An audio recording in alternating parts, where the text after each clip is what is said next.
10 years ago, gates abruptly opened up all over the world. Through these gates, monsters started pouring out, from monstrous beasts, humanoid devils, and even ghostly dragons. Thankfully, on the human side, people dubbed as the Awakens started appearing.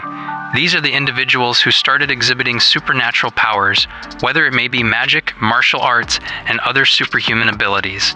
These awakened people became the hunters who hunted down the monsters.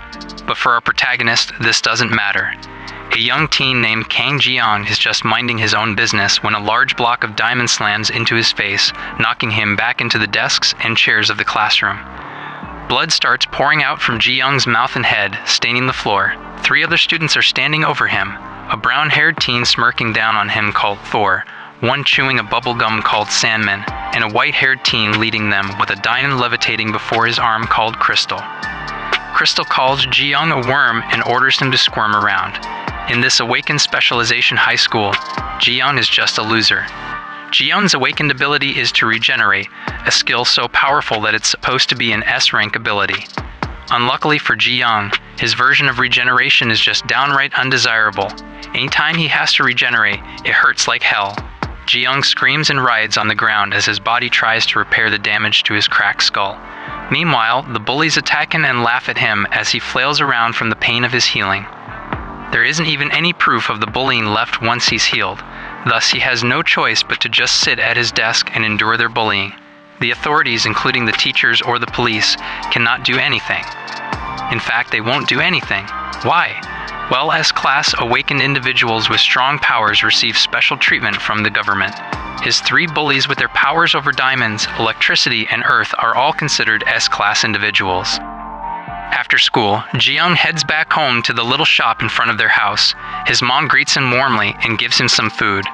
His mom is the only reason he's still going to the Awakened Specialization High School despite all his bullying. His dad died when he was 5, leaving his mom all alone to handle their failing restaurant and provide for their family's needs. That's why even when his mom asks him how his school is, he has to lie, smile, and assure her that he's doing great. Once he graduates, he can finally become a hunter and get his mom to retire. He should be able to become a C-rank hunter with his ability. His income will be small, but at least they'll be able to live somewhere better. Then he and his mom can finally be happy. It was the 15th of the month, the date of his mom's birthday. It was also the day everything in Jihyoung's life came crashing down. Jihyoung is in shock while he stares at his mother's unconscious body in the hospital. She was on oxygen support, a neck brace supports her neck, and bandages wrapped all over his mom's body. He couldn't even see her face because of the dressing on her head. The bullies in his school had beaten his mom into a vegetative state. A government official tries to explain to Jihyoung that it was an accident, but Jihyoung knows it was no accident. They coincidentally came to their small restaurant where Jihyoung's mom served them. Seeing the woman's youthful appearance, Crystal grabbed his mom's arm and tried to hit on his mom. He tried to flirt with her and showed her that he could even create diamonds, but Jihyoung's mom just pulled back her arm and rejected him. Unfortunately, she accidentally swiped Crystal's phone from the table, causing it to fall to the ground where its screen cracked. Jihyoung's mom hurriedly picks up the phone, apologizes, and even offers to pay for the phone. But Crystal's power goes out of control due to rage and diamonds erupt from the ground, piercing his mom into the air. It was just an accident, the official said. It was a coincidence that they went to their restaurant and Crystal's power went out of control. But Jihyoung knows better. He knows that the bully's power didn't go berserk. Blood starts flowing down Jihyoung's face as his face contorts in anger. He grits his teeth so hard that his teeth crack, shatter, and fall on the floor in pieces. He grabs his neck and starts tearing through his skin. His rage flowing out of him in vicious waves. On the floor splattered from where it's been dropped, his mom's birthday cake gets bathed in his blood. Meanwhile, in the mountains on the outskirts of the city, the 3 bullies are hanging out after school and playing with their powers. Thor worries if it's really okay that they send an innocent woman to the hospital, but Crystal assures him that it's fine. After all, they're young enough to be protected by the law, and they're also awakened individuals with special privileges on top of that. When Thor still expresses his worry, Crystal glares at him and reminds him that it's not his first time beating someone up. From a distance, a voice suddenly asks them why they did it. The unknown figure angrily marches toward them, and they finally recognize him as Jihyoung. Meanwhile, Jihyoung's eye flashes in anger, and he screams again at the bullies, demanding to know why they hurt his mom. Crystal's face brightens as he realizes who Jihyoung was talking about, and he just casually compliments Jihyoung's mom for being young. Meanwhile, tears and snot flow down Jihyoung's face, which is still radiating with anger. Jihyoung charges toward them, but Crystal just lifts up his hand and sends a diamond spear through Jihyoung's chest. Jihyoung grabs the spear with both hands and pulls it out, causing copious amounts of blood to explode everywhere. The hole in his chest slowly healed while he writhed in pain because of his abilities working. He cursed at the bullies and was about to charge again when he noticed that Crystal had created hundreds more diamond spears levitating all around them. With a flick of his finger, Crystal sends the spears crashing down on Jihyoung. Despite being pin-cushioned by the spears, Jihyoung's rage still wouldn't calm down, and he crawled toward the bullies. Crystal smiled at Jihyoung's persistence and commands one of his buddies, the brown-haired teen nicknamed Thor, to attack Jihyoung. Thor's eye flashes and a bolt of lightning descends from the heavens, striking Jihyoung where he stands. Jihyoung falls back down to his knees, smoking from the attack and bathing the ground with his blood. The bullies walk beside Jihyoung and are about to leave, but Jihyoung grabs Crystal's feet. Crystal finally gets annoyed at Jihyoung and smashes down on him with his diamond-covered fists. He pounds on Jihyoung's body. Wanting to end the pain, Jihyoung grabs hold of a large crystal just in front of his chest and pulls himself toward it, impaling himself on the throat. Before he dies, his mind flashes to the memory of his mother, but his regenerative ability kicks in once again, and he is left gasping for air while his throat heals the damage of the spike. Lying down in his probably very priceless diamond coffin, Jihyoung comes to a miserable conclusion. He is so utterly powerless. However, he grits his teeth and realizes that this is how his mom probably feels right now. They both cannot move and are stuck in their own bodies. Jihyoung grits his teeth once more and punches upward. He will get out. It all doesn't matter. He will get out alive.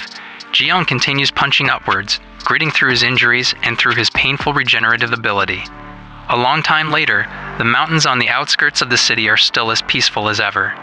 Meanwhile, the television in the city broadcasts an interview with some famous S-rank hunters. The interviewer even compliments his 3 guests who are famous for their kindness and volunteer work.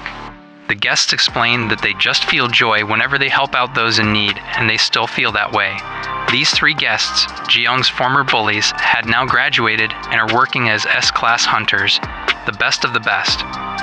As for the next question, the interviewer asks them a question about an incident in their past, when they hurt a civilian 5 years ago because of an ability outrage. The leader of the 3 hunters holds his head in grief as tears start flowing down his cheeks. He narrates how when they were still students, he couldn't control his abilities well, so he accidentally hurt his friend's mom. He apologized to his friend, but he couldn't reach him since then. He was about to apologize again in front of the camera when the door to the interviewing area suddenly gets blown in and it rockets right to the hunters. Thankfully, Crystal manages to deflect the door with his arms now reinforced with diamonds. The audience watching the interview all scatter and shout as a monster's silhouette can be seen standing by the broken entrance. With every step of the monster, the floors break. Crystal warily watches the imposing figure approaching them when in an instant, a fist suddenly flies to his face. In a flashback, we once again see Jihyoung in his diamond cocoon relentlessly and unendingly punching the diamond above him. He has no idea how much time has passed. Is it a few months, a few years? He will never know. The diamonds before him don't even show a scratch from all his punches, but there is one thing he noticed. His regenerative ability was different from others. The continued injuries triggered an excessive regeneration, and he regenerated into a stronger person than before. Looking at his knuckles, he can see bones peeking through them. His exoskeleton is starting to come out. Inside that grave for 5 years, Jihyoung's whole body struggled. He used his feet, his back, and even his head. For 5 years, he destroyed his entire body and regenerated. He only felt pain. His blood splattered, his flesh ripped, his bones broke. The pain was his whole life, and when he regenerates, the pain is also worse than death. And yet, Jihyoung continued on for 5 years, until a crack formed. Back in the present, Crystal's face gets bludgeoned by a heavy skeletal fist, and he is flung back into the wall, crashing into it. His 2 sidekicks, Thor and Sandman, couldn't fathom what just happened, and who this person was standing before them.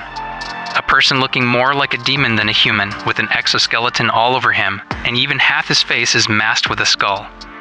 The person, Jihyoung, recalls the last words these bullies told him, Way back then 5 years ago, when they told him that he can try murdering them when he manages to escape his Dainan prison. Well now, Jihyoung's rage is still fresh as ever, and he warns them that he finally got out.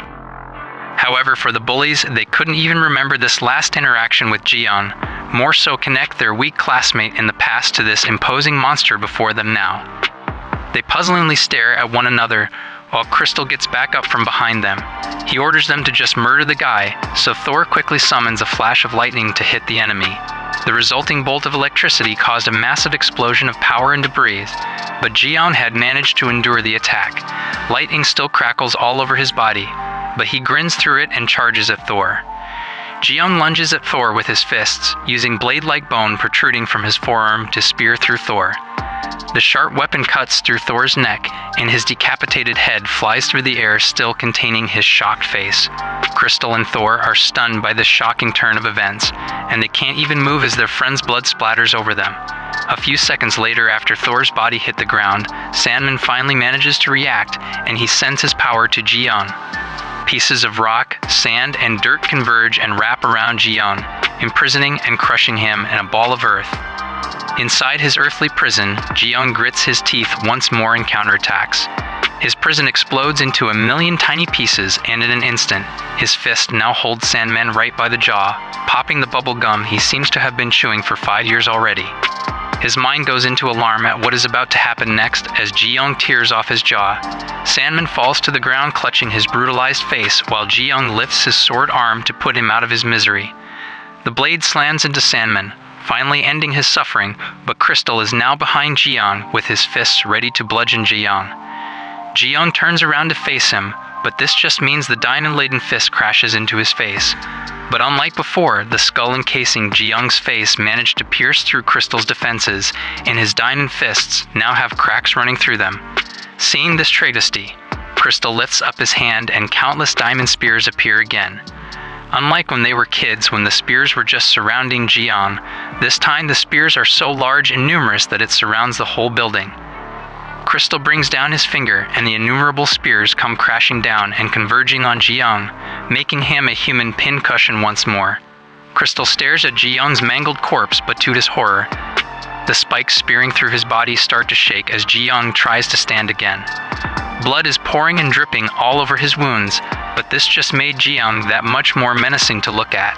Not only does he now look like a skeletal demon, but now he's bathed in blood and glaring menacingly at Crystal. Crystal realizes that this isn't over yet, and he encases his whole body in protective Dainan armor, with his fists heavy diamond sledgehammers.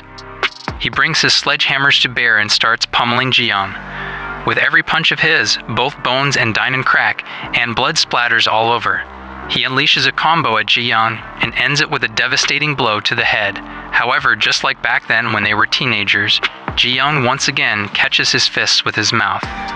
He bites down on it, and unlike before when Jihyoung's teeth shattered, this time it was Crystal's arm that shattered. He was horrified at this, realizing that he was not invulnerable anymore to the enemy monster. Jihyoung bites down hard on the arm and quickly punches his skeletal sword through Crystal's chest. Crystal couldn't move away since Jihyoung was still biting through his fist, and he could only scream in pain from both attacks. In a desperate attempt to get away, Crystal touches the floor and summons a large stalagmite of diamond to sprout and spear through Jihyoung. It drags him into the air, but Jihyoung's bite on his arm is still so strong that Crystal was forced to cut off his own arm. Holding his now missing arm, Crystal hobbles away from the scene. Unfortunately for him, a diamond spike suddenly spears through him, forcing him to go down. Jihyoung had thrown one of his own spears at him. Jihyoung menacingly walks toward him, with Crystal screaming at the top of his lungs for him to stop. Of course, Jihyoung pays him no mind and subjects him to his own attack, stabbing the myriad diamond spikes he created back at him. Crystal is now the one looking like a pincushion, and he weakly asks the monster before him who he is. In response, Jihyoung takes hold of the skull covering half his face and painfully peels it off. Crystal can finally see his whole face, and his mind immediately recalls who this person is before him. It was the weakling they tortured when they were teens and relentlessly called Worm. Half of his face might now be scarred underneath the skull mask, but this person is clearly Worm. Jihyoung didn't respond to the insult, but just lifted up his fists and struck Crystal once more. He then holds him by the throat and rams his skeletal sword through his mouth and out the back of his head. Jihyoung then watches as life slowly disappears from Crystal's eyes. After finally exacting his revenge, the rage seeps out of Jihyoung, and he tiredly stands up. He surveys his surroundings and sees the 3 brutalized corpses of his former bullies all lying down in their pools of blood. The whole auditorium was destroyed in their fighting, and Jihyoung is the only one left alive in the whole building. The only movement he can see is his own reflection in the pools of blood. Above him, a gray sky peeks through the ruins of the building and a torrent of rain starts to fall. Jihyoung falls to his knees, looks up at the rain above him, and feels the water running all over him. He releases a blood-curdling scream, and he starts to cry since after 5 years of just mindless pain, he doesn't know what he'll do next anymore. A little while later, Jihyoung is now sitting in the hospital with a warm blanket covering him.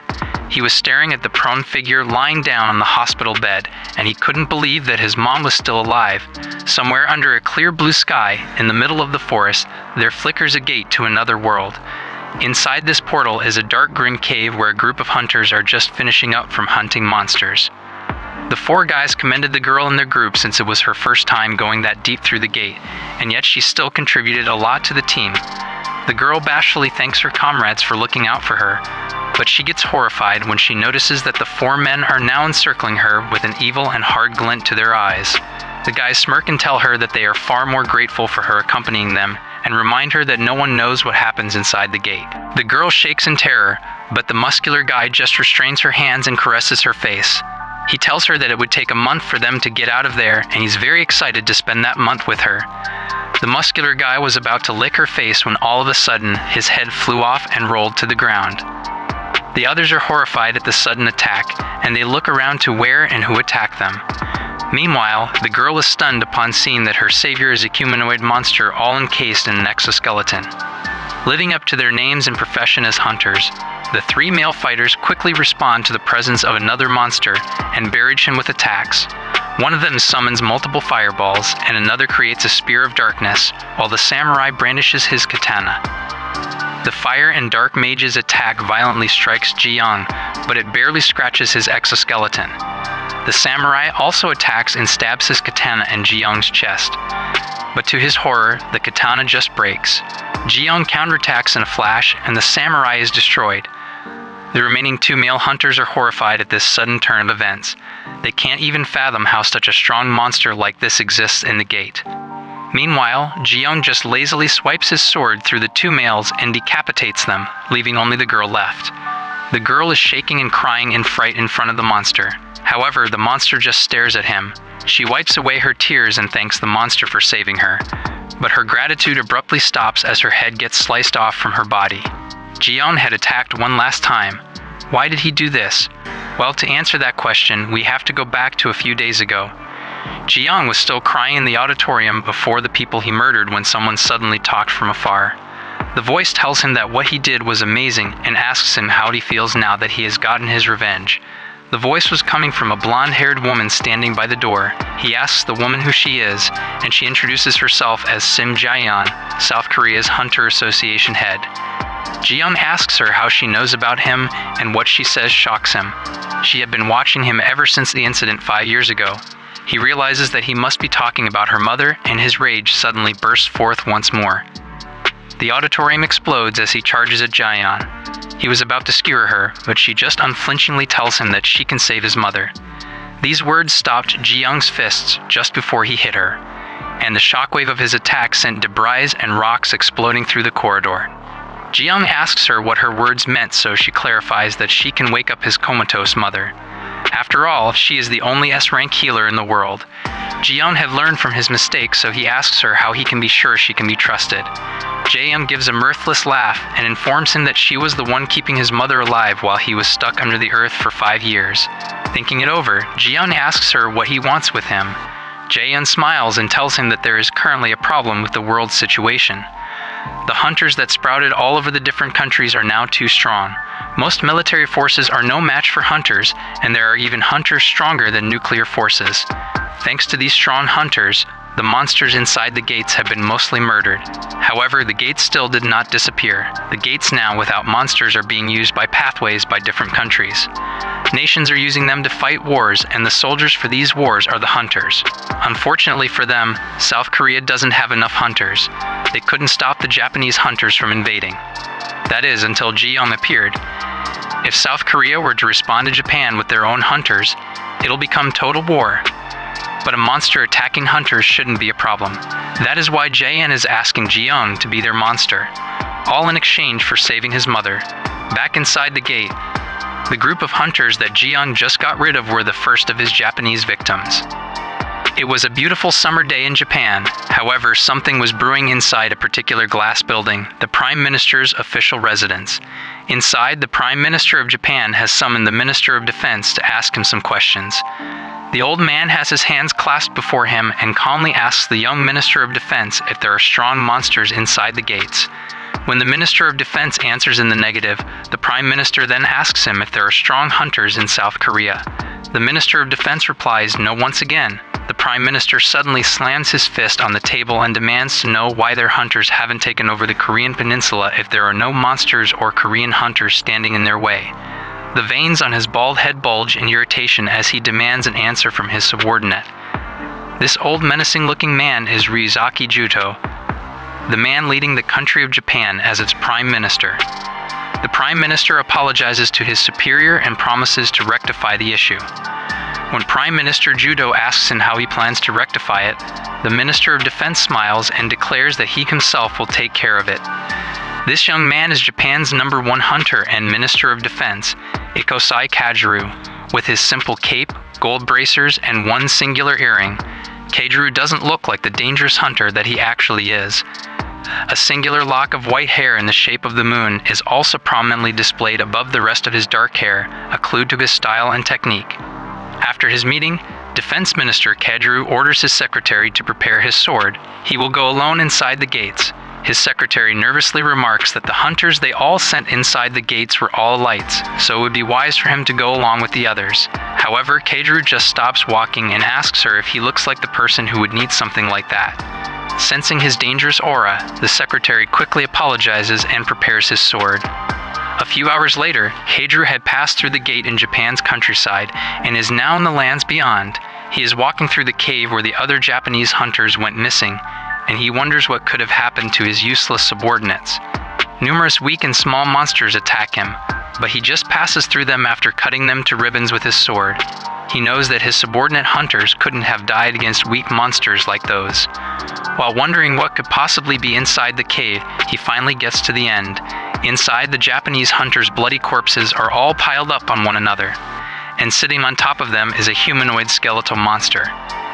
Fury envelopes Kajuru, and in one quick motion, he draws his sword from his sheath and is striking at the monster.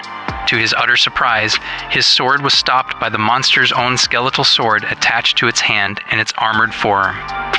Kajuru was insulted that this measly monster dares to block his sword, and he fluidly dodges the monster's own attack. He counterattacks by punching the monster's chest, creating some distance between them, and prepares his sword for one of his techniques. In one continuous motion, he utilizes one of his skills, Kajuru First Moon, and slices at the monster. Despite managing to block it, the monster was blown back by the strength of the attack and coughed up blood. Kajuru isn't finished yet and releases his second technique, Second Moon. Pure energy released by his swords directly impacts the skeletal monster, and it was blown once again into the cave wall. Kajuru compliments the monster's sturdiness for still being in one piece, and he uses his third technique, Third Moon, to slash at the monster by the wall. This time, the monster manages to dodge his sword and attack with his own. The skeletal sword is about to hit Kajuru on the neck and decapitate him when he nonchalantly reverses the direction of his katana and chops off the monster's arm. The skeletal monster's exoskeleton might be sturdy, but he tells it that his katana can slice even through diamonds. With that, he decapitates the skeletal monster who falls to the ground. Kajuru sheaths his sword while wondering how the elite hunters of his country lost to something like this. He was about to walk away, leaving Jihyoung's body and decapitated head on the cave floor. Jihyoung's eyes were blank as if he was genuinely dead, but inside, his mind was remembering his childhood, especially his dad. His dad was always busy because of work, but he was a very warm and friendly man. He had always liked that about him. One day, he and his mom happily welcomed his dad, who was just coming home from work with a box of fried chicken. He ran across the street to hug his father, not noticing the incoming truck. His dad dropped the chicken and came running towards him too. The last thing he saw of his father alive was him pushing him back and the truck's headlight bathing his father in light. His dad passed away because of him. With his death, his business went under in Jihyoung and his mom ended up with a huge debt. His mom's soft hands became rough from scrubbing dishes and doing work in their dwindling restaurant. When he asked his mom if she was okay, his mom always just kindly smiled at him and assured him that she was fine. But every night, Jihyoung knew the truth. He couldn't sleep and tears fell from his eyes because he could hear his mom silently crying beside him. His mom was crying, and it was all because of him.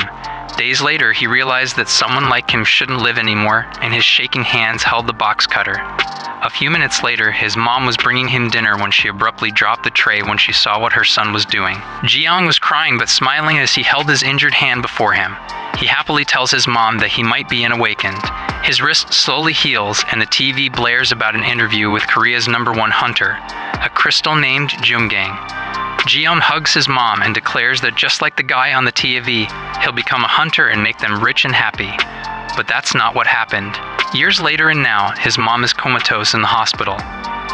This memory brings back life in Jihyoung's eye. He also recalls his conversation with Jae-yeon, where she told him that the world's balance is already broken. Many nations have already been conquered by hunters. Currently, their biggest enemy is Japan. That's why they wanted him to become their country's monster and hunt Japan's strongest hunters. Well, he had just fought with one of Japan's strongest hunters. Kageru was trying to think of what his next move would be. Kageru mindlessly realizes that he used up too much time with the skeletal monster, and it looks like he would have to go to South Korea himself and capture the country. Meanwhile, he doesn't notice that Jihyoung's decapitated head is slowly moving behind him and crawling toward him. He only finds out when Jihyoung suddenly bites through his leg, surprising him. Looking at the head attacking him, Kageru can see a new skeleton growing out of the head, and he realizes that his enemy must have regeneration. This doesn't make sense though, since he already cut off the head. Meanwhile, Jihyoung continues to chomp down on Kageru's leg, eliciting a painful scream from Kageru. Kageru slices at Jihyoung's face, escaping his bite, and he finally takes Jihyoung seriously. A moon forms on Kageru's forehead, his eyes light up like lightning, and moonlight reflects through his sword. The symbol of his technique illuminates the very ground they are standing on, and in an instant, Kageru vanishes. Jihyoung can only sense flickers of Kageru running all around him. Kageru then activates his most powerful attack, Kageryu Fatal 12th Moon, and the numerous silhouettes of Kageru simultaneously attack Jihyoung. Jihyoung couldn't even react as his whole body gets minced by Kageru's katana. The pressure and waves created by his technique were so powerful that the slashes travel and reverberate throughout the tunnel and into the gate. The slashes escaped the gate back to Earth, and the whole forest mountainside was waylaid by the attack. On the other side of the gate inside the cave, the roof was carved in moon-like patterns and the floor was diced. Meanwhile, Kageru shakily walks away from his devastating attack, still enduring the injury on his ankle. He realizes that he might need healing when all of a sudden, a spike of bone hits his other leg. He nervously laughs while behind him, the skeletal hand where the bone spike erupted from is shakingly pointing toward him. Attached to the skeletal hand is a battered yet menacing-looking skeleton still trying to crawl toward him. Kageru shakes from the attack and the realization that Jihyoung is still regenerating. He cannot believe that Jihyoung is still trying to fight despite the large difference in strength between them. He grips his katana once more and charges back at Jihyoung with a shout. A few days later, the gate in the countryside of Japan is surrounded by numerous hunters. The Ministry of Defense's elite hunters are all there. On the front with his arms crossed is Japan's Prime Minister himself, Judo. Besides him, Kageru's secretary asks the Prime Minister if they really need that much firepower. Prime Minister Judo replies that it's been 3 days since Kageru went in. Since he still hasn't returned, they need to check on him. After all, Kageru is still Japan's #1 hunter. All of a sudden, his speech is interrupted when a head rolls out of the gate. It was Kageru's head. Then, a skeletal monster walks out of the gate and into Japan itself. Judo was shocked at this sudden turn of events, but his head abruptly flew off, detached from his body. Meanwhile, back in South Korea, a conversation is also being held at the Korean Hunter Association headquarters. A subordinate is telling Jaeon that since Jihyoung murdered Jumgang's son, then it would be bad if he found out. And yet, is that a good enough reason to send Jihyoung to Japan? Jaeon smiles and replies to his subordinate whether he's not even remotely curious. Who would win? The ever-regenerating Jihyoung or Japan's strongest hunter? In Japan, Prime Minister Judo's head abruptly reattaches itself to his body, and his flaming fist suddenly punches Jihyoung to the ground. The punch caused an explosion so large that it seemed a comet had fallen right at the two combatants. Jihyoung is now unconscious on the ground with Judo standing over him, with lava dripping out of his fists and burning holes throughout his clothes. After all, Judo is not just the Prime Minister of Japan. He is also an SSS rank hunter and Japan's number 0. His bald head was flaming in anger, while the cut on his neck had already miraculously healed, thanks to the magma-like nature of his body. Meanwhile, Jihyoung lies before him, defeated and stunned by Minister Juto's singular but powerful attack.